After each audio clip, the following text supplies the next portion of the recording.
The story that is more emphasizing the point of the shofar is told by Levi Yitzchak from Bardichov, who was known to be the defense attorney of Am Yisrael.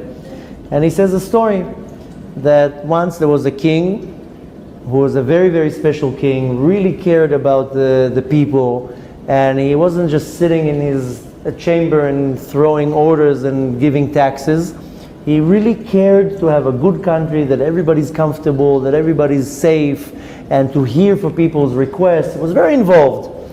And he had a custom that every Thursday night he would put regular clothes and go throughout the villages, talk to people and see their concerns. And one time he got so involved with his work, it started to become darker and darker, and he got a little bit lost in the town where he was.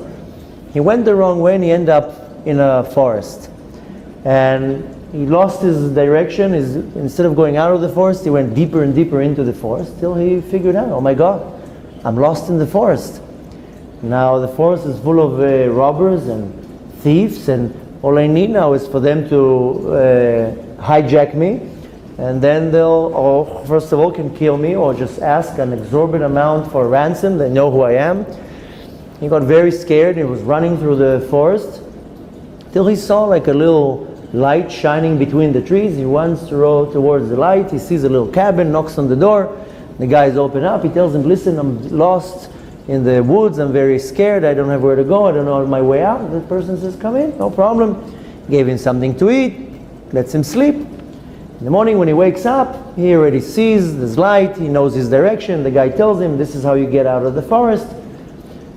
Long story short, before he leaves, the king tells him, listen, I want to thank you, and I appreciate what you did for me, and by the way, I'm the king, and I want to reward you, and I will give you whatever you want.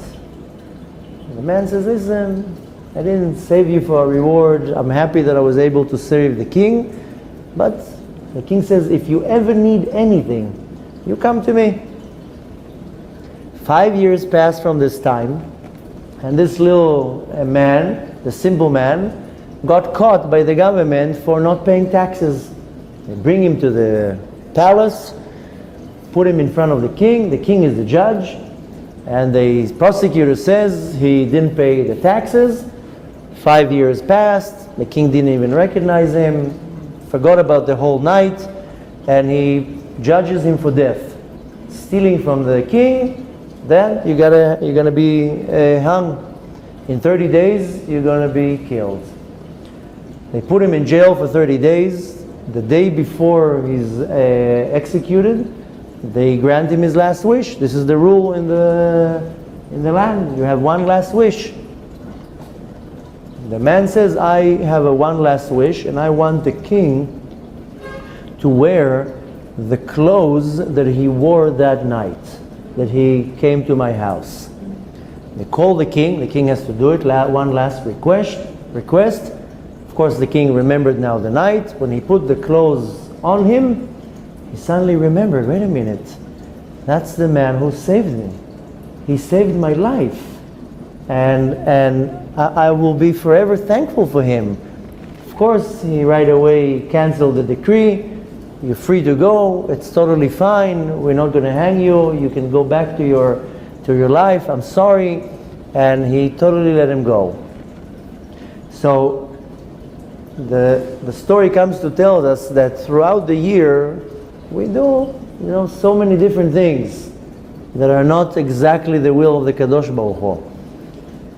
The blowing of the shofar is reminding the Kadosh Baruch Hu who we are, reminding our to Hashem, our connection to Him.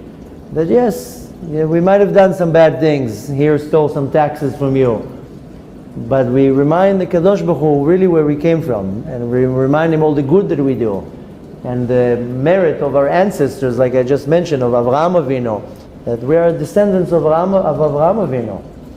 So we want to remind the Kadosh Baruch Hu exactly who we are. I mean, at the end of the day, even though we fail in many different things, a lot of it is not done deliberately. We Don't go deliberately against the Kadosh Baruch Hu.